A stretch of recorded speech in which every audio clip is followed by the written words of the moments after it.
Welcome to the Purple Sky Thinking for Leaders podcast. This podcast is for you if you lead people, teams, or the organisation. You might be a leader or a manager yourself, or you might be part of the support team to help those people to be really successful. I'm Anwen Bottois. I'm the leadership success coach and founder of Purple Sky Consulting, and I'm going to be the host for this podcast. My mission is to help as many leaders as possible to really love what they do. I want to help you to feel more confident, more capable, more effective, so that you can build and grow happy, healthy, more successful teams. This podcast is going to be all about helping you to love leading. Let's get started. Hello, welcome to this next episode of the Purple Sky Thinking for Leaders podcast. Today I'm joined from across the pond by the wonderful Sayre Darling. Sayre's joining us to talk about communications and the impact and importance of this when you're leading. So let's get right into the episode. Hi Sayre, it's really lovely to have you join us on the episode with Purple Sky Thinking for Leaders. So why don't you do a little bit of an introduction for our viewers, our listeners, about who you are, what you do and why you do it. Thanks for having me on your program, Anwen. My name is Sayre. That really speaks to what I do by chance.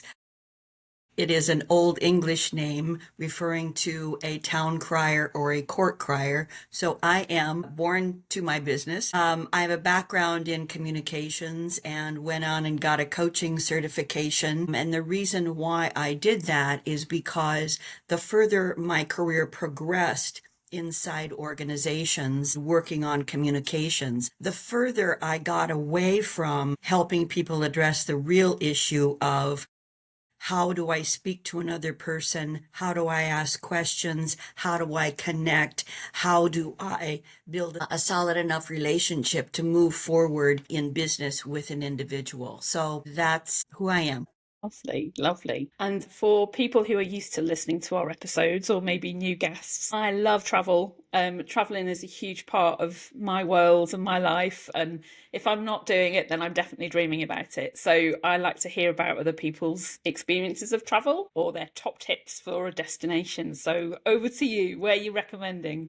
Yeah, I really thought hard about this and really surprised myself with the answer I came up with and kind of chuckled. I've been to more than 50 states. I've been to Europe a couple of times, just incredible places. And the number one memory that snapped into my mind was going on vacation when I was growing up in Nebraska, the mid part of the United States. We would take 2 weeks at the end of August every year to visit my grandparents in Montana. So 3 children, 2 adults, 2 weeks away, piled in a station wagon, hot and humid in Nebraska. It was, tough to get it all organized and stressed out and fighting with your siblings. And then, the best memories, hey? Exactly. And so then we would drive about 5 to 8 hours. I can't remember the exact distance. And our first stop was in Wyoming. And you get out of the car. It is very silent. There aren't a lot of people in Wyoming. Landscapes are incredible, great vistas. There's no humidity. And like for the first time in a whole summer, I can breathe and relax. And that is the number one memory that came to my mind in answering your question. All other destinations, gorgeous, exciting, stimulating, but that I haven't achieved it anyplace else. So I highly recommend traveling in the Western United States. I love that. We've done a little bit of the States, but maybe for international visitors that are more obscure places to get to visit in the States.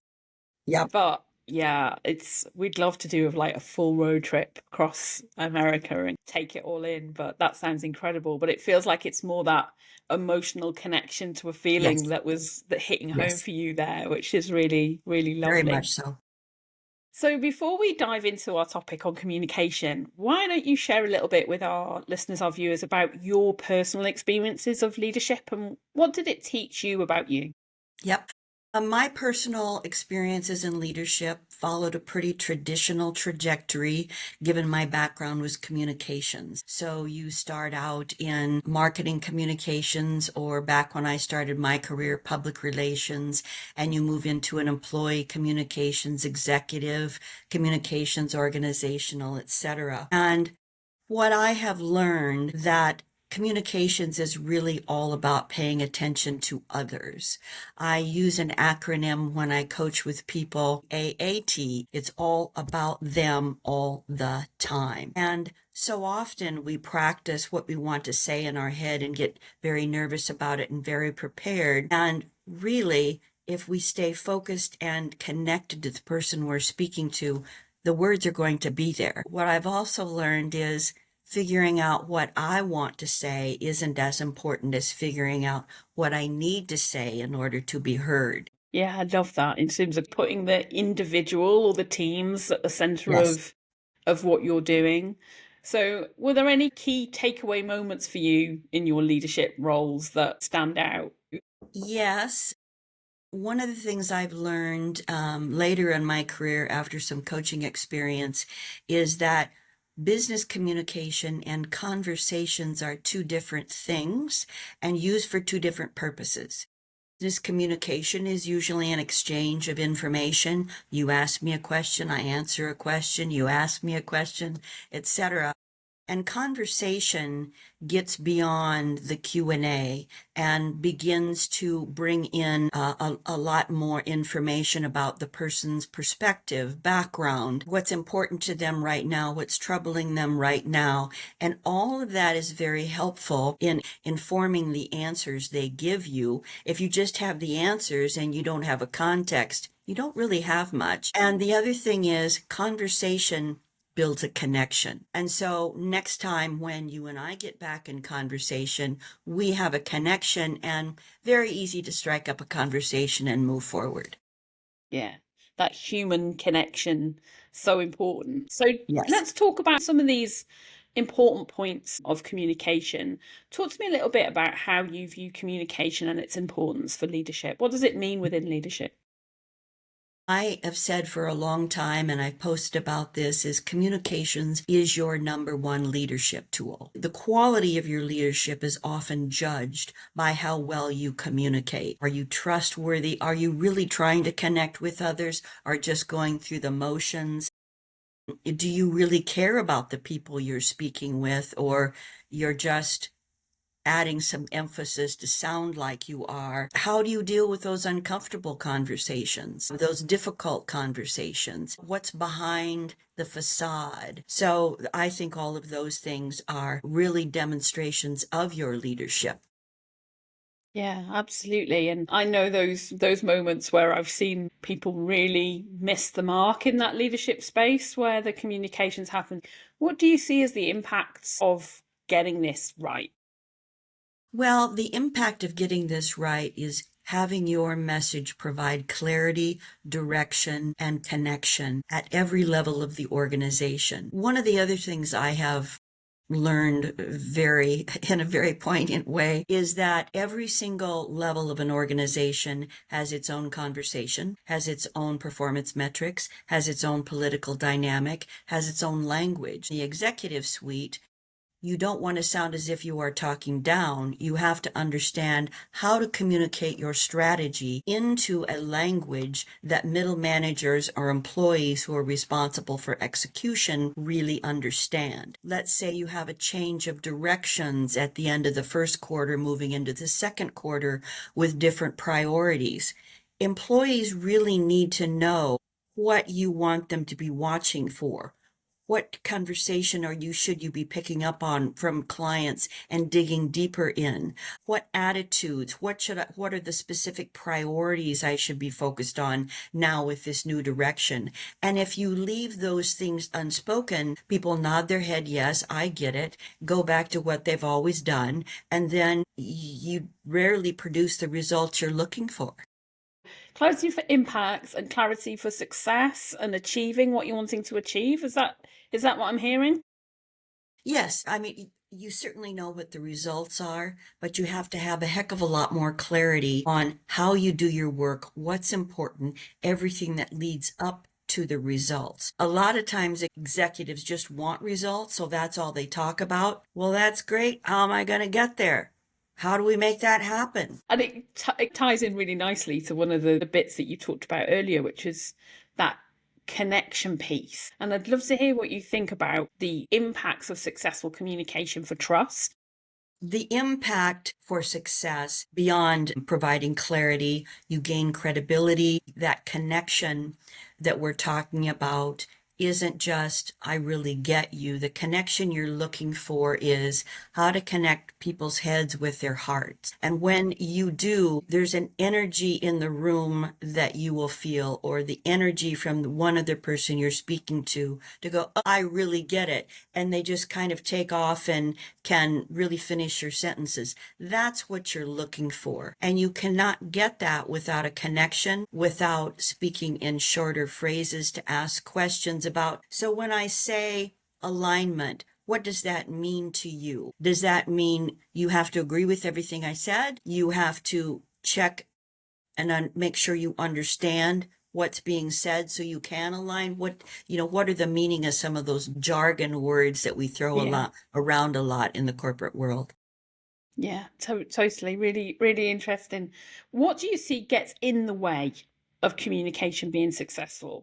Let's keep it simple. Communication is the most simple of models. If you would draw it out on a whiteboard, you have the sender, the message, the receiver, feedback. What could possibly go wrong? What often goes wrong is the sender is focused on what they want to say and the results they want. Then the message gets distorted. The receiver is focused on who's speaking to me, how important are they, what kind of control do they have over my career, how do I think they want me to show up, and then we rarely ask for feedback. So communications is the simplest model. It is called a soft skill, and there isn't a harder skill to learn than communication, because everything we've learned previously isn't necessarily what's going to help us today or tomorrow, especially as fast as the world is changing right now. So it keeps an organization together on the same page. It develops the trust. I think we talked about that. And it helps people find their way. They don't get lost in self-doubt, get distracted by fixing what's broken. Create and connect to the future is where we really want people focused, and maintain the big picture awareness while you engage in change, because if you're not engaged in working in change right now, you're not on the boat. Change has shifted from being a project we worked on to being the highway of how businesses beat their competition and advance their business. So ego might get in the way of communication being successful. Is there anything else that you want to pick up on in terms of things that get in the way? The world gets in the way. Our own minds get in the way. If you think about how worried, distracted, preoccupied we are, just the speed of change and all the communications that is coming into us all the time, it's critically important for anyone communicating to be repetitive. Okay, we set this meeting. I sent you the agenda. Let's just take it from the top. Here's what we're going to talk about. Here's how long we have to talk about it. Here are the decisions we're going to make afterwards. Is everybody on board with that? Okay, as you recall, in our last meeting, we talked about this. We made this decision. Here's where we're at. Everybody on board with that? So repeating where you're picking up the conversation, what you're going to talk about, what happens next, to keep everyone together, present in the room, is critical. Yeah. A continual thing, isn't it? It's like, yes, but I told you 3 Tuesdays last month ago. I told you 3 hours ago, and it's just gone. So that repetition is really important. So thinking that we've given a message and then that's it, everybody's on board and we're fine, is like such a fail, isn't it, in terms of communication strategy? The other thing a repetition does is it brings people into the moment. They could be, making a list on their phone while they're waiting for the call to start, tuning out until you get to the first agenda item, and they're not totally present. So repeating something, okay, let me just circle around and make sure everybody's on the same page, everybody with me, moving ahead. Yeah, it's so interesting. I think that we forget how much other people have got going on. And I think depending on, especially if you're somebody like delivering a change activity that isn't part of that team sometimes, and you might come into a team meeting or a web-based meeting that's going on, and there you are delivering your message, delivering the communication, and then you go away and then that's the last time it's heard. Yep. If we don't create the opportunity for those messages to get distilled into other leaders so that they then own those messages, I often see that not working very well. What are your thoughts about that?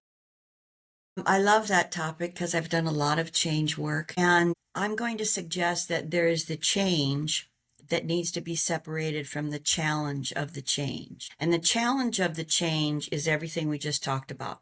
Preoccupation, I got to get out of my comfort zone. I have to listen to new language. I've got to add more to my plate. Oh my God, oh my God, oh my God. That's the challenge. And since we don't separate the challenge from the change, we heap all of that stuff on the change itself. Wonder why people are so difficult to work with, drag their feet, the change isn't that successful. You go to talk about the project and you can watch everyone's eyes roll in their head. And so to take a moment and say, okay, here's the change.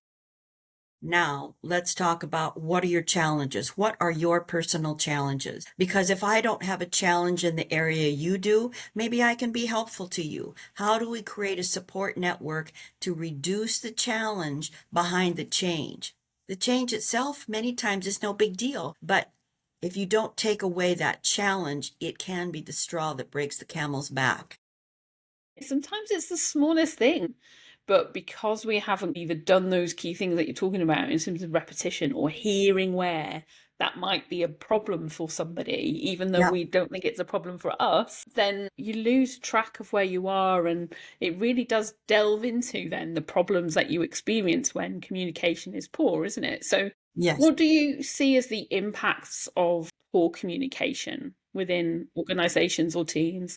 One afterthought to your comment that I'd like to add on before jumping into the Yeah, of oh so course. many impacts of poor communications is that both of those techniques, making people present, asking them what their personal challenges are, recognizes the humanity in the project. And when we treat each other as robots, don't be surprised if things go off track. So you have to bring the humanity into the change project, into the meeting at hand, and that is very helpful. Now, for the impact of poor communications, we've all lived through this. I call them the organizational gaps. Between every layer of leadership, between every functional silo, there is a gap. And when you think you have agreement, and 2 weeks later, after the conversation, you go, this isn't working like I thought it was, or, they promised to get back to me. It's lost in the gap.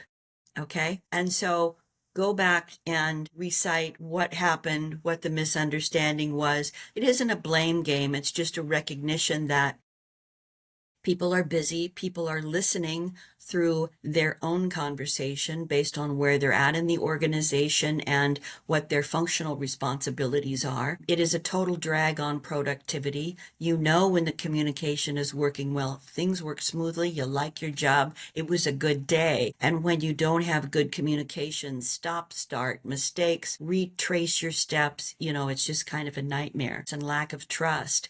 How easy is it to work with people you can barely stand to talk to? That doesn't work very well. Errors, mistakes, overwork, having to go back and redo projects and wasting a lot of resources. You have to work twice as long and twice as hard to get things done. That's really a big one because people recognize, oh, that was way harder than it needed to be, but they never trace that back to, okay, where'd the communications break down? That's a real easy one to diagnose. When you have all of these types of problems, you can't really attract the best and the brightest talent within your organization or even attract them to your organization if you have poor communications.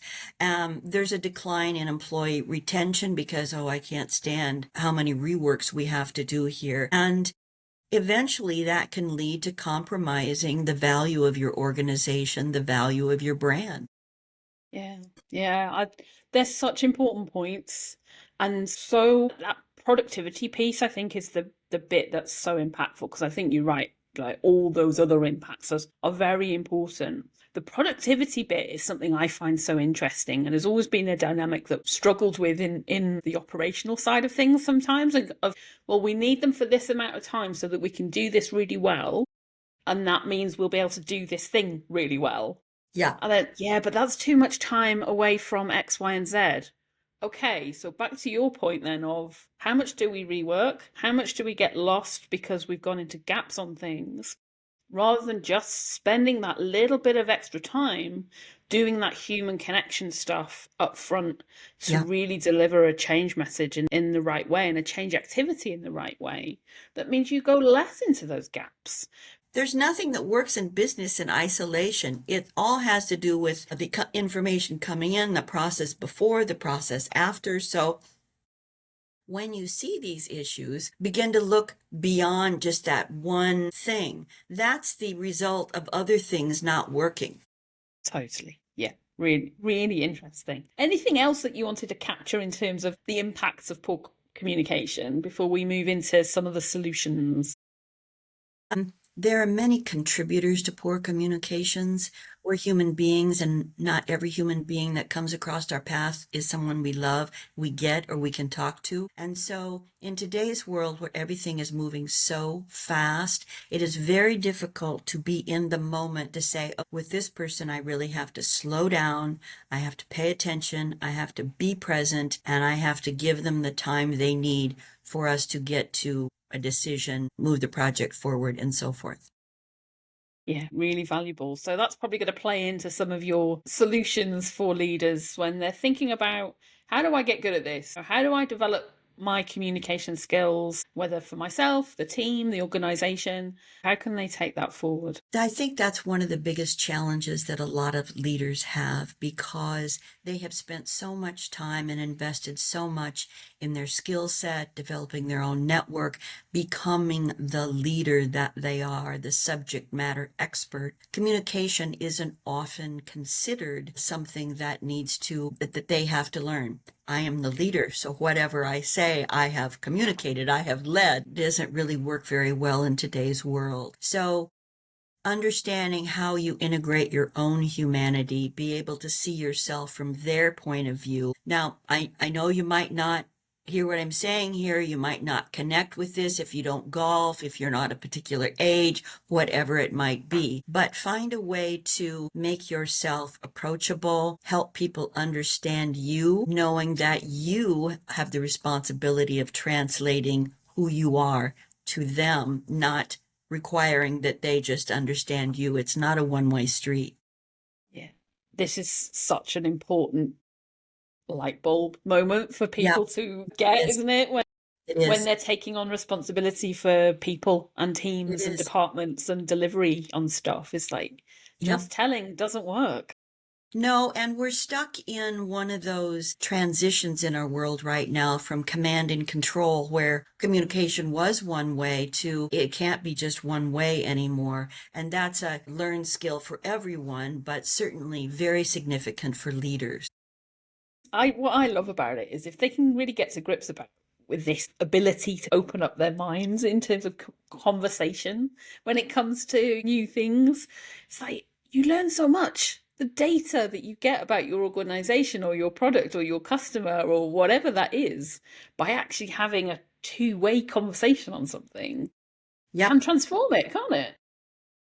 You have been in these meetings where there isn't a two-way conversation, and there's an announcement that a leader makes in a large meeting, and you can tell everyone's just kind of holding their breath by the time they leave the meeting. Or if there is a conversation, you can feel everyone kind of relax and go, we can handle this. Oh, this sounds great. Might not be so easy, but we can do it. And leaders need to be comfortable understanding That's where they want to get their audience, rather than you have to understand every detail and you have to recognize I'm the leader in giving you this message.